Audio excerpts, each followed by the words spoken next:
మంత్రి Konda Surekha chit chat చేశారు. త్వరలో అన్ని విషయాలపై మాట్లాడతానన్నారు.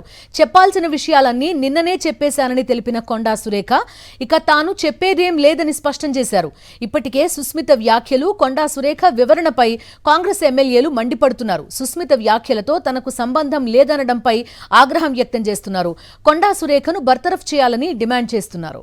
మరోవైపు మంత్రి కొండా సురేఖ చుట్టూ ఉచ్చు బిగుస్తోంది. కొండా సురేఖపై చర్యలు తీసుకోవాలని నిన్న వరంగల్ జిల్లా నేతలు తీర్మానం చేయగా ఇవాళ కొండా సురేఖను బర్తరఫ్ చేయాలంటూ సీఎం, పీసీసీ చీఫ్, పార్టీ హైకమాండ్కు 20 మంది ఎమ్మెల్యేలు లేఖ రాశారు. అటు మరోసారి కొండా సురేఖకు నోటీసులు ఇచ్చేందుకు క్రమశిక్షణ కమిటీ సిద్ధమైంది.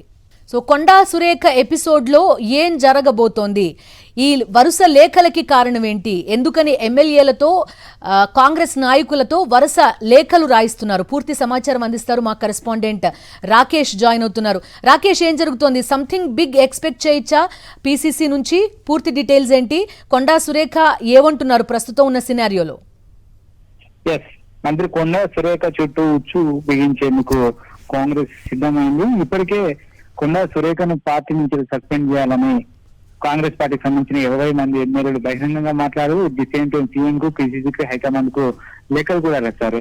ఇక నిన్న వరంగల్ జిల్లాకు సంబంధించిన ముఖ్య నేతలు మీడియాతో మాట్లాడుతూ ఖచ్చితంగా కఠిన చర్యలు తీసుకోవాలని కూడా డిమాండ్ చేసిన పరిస్థితి కనిపించింది.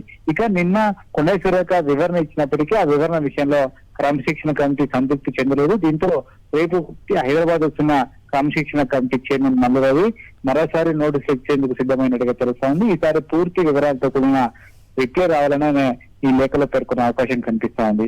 ఇక ఈ వ్యవహారం అంతా ఓ వైపు జరుగుతుంటే కాసేపటి క్రితమే మీడియాతో చర్చ చేసిన కొండా సురేఖ తాను చెప్పాలనుకున్నది ఇప్పటికే చెప్పాను, ఇక కొత్తగా చెప్పేది ఏం లేదంటూ కూడా తెగేసి చెప్పారు. ది సేమ్ టైం ఈ రోజు ఎమ్మెల్యేలు మాట్లాడిన విషయంపైన మాట్లాడడం కూడా ఆమె నిరాకరించారు. అయితే సీఎం వచ్చాక అన్ని విషయాలు మాట్లాడతా అంటూ కూడా తేల్చి చెప్పారు. కేవలం కొండా సురేఖ మాత్రమే కాదు, కూతురు సుస్మిత కూడా ఈ అంశాన్ని ప్రస్తావించారు. సీఎం హైదరాబాద్ వచ్చిన తర్వాతనే అన్ని విషయాలు బయట పెడతామంటూ కూడా చెప్తున్న పరిస్థితి కనబడతా ఉంది. దీంతో ఖచ్చితంగా కాంగ్రెస్ తో తాడో తెలుసుకునేందుకే కొండా దంపతులు సిద్ధమైనట్టుగా స్పష్టంగా అర్థమవుతుంది.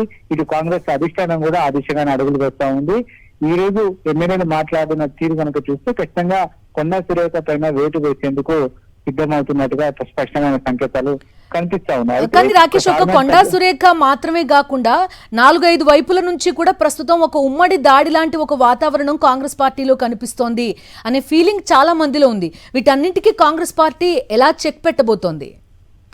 ఖచ్చితంగా ఒక 2 రోజుల ఇన్ఛార్జ్ మీనాక్షి పటేల్ నటరాజన్ హైదరాబాద్ రాబోతున్నారు. ముఖ్యంగా చిన్నారెడ్డి విషయంలో కూడా కాంగ్రెస్ అధిష్టానం ఫోకస్ చేసినట్టుగా తెలుస్తోంది. బహిరంగంగా గతంలో క్రమశిక్షణ కమిటీ చైర్మన్ చేసిన చిన్నారెడ్డి ఇలాంటి వ్యాఖ్యలు చేయడం పట్ల తీవ్రస్థాయిలో పట్టుబడతా ఉంది. ప్రభుత్వం వచ్చాక కేబినెట్ ర్యాంకు హోదా ఇచ్చి గౌరవం కల్పించినప్పటికీ ఉద్దేశపూర్వకంగా ప్రభుత్వం ఇబ్బంది పెట్టే విధంగా చిన్నారెడ్డి వ్యాఖ్యలు చేస్తున్నారని కూడా పార్టీ నేతలు భావిస్తా ఉన్నారు. ఈ అంశంపైన కఠిన చర్యలు తప్పవంటూ కూడా హెచ్చరికలు జారీ చేస్తున్న పరిస్థితి కనబడుతుంది. At the same time Rajagopal Reddy అంశాన్ని కూడా అదే తీరులో కూడా పరిశీలిస్తా ఉంది. అయితే రాజగోపాల్ రెడ్డి వ్యక్తిగతంగా సీఎం టార్గెట్ చేసుకున్నప్పటికీ ప్రభుత్వం పైన పదే విమర్శలు చేస్తున్న అభిప్రాయంతో పార్టీ పెద్దలు ఉన్నారు.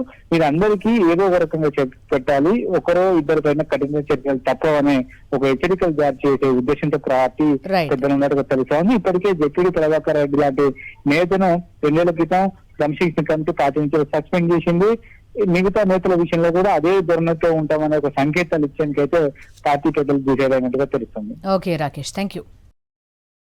మరిన్ని అప్డేట్స్ కోసం ఛానల్ ను సబ్స్క్రైబ్ చేయండి. నోటిఫికేషన్స్ కోసం బెల్ ఐకాన్ పై క్లిక్ చేయండి.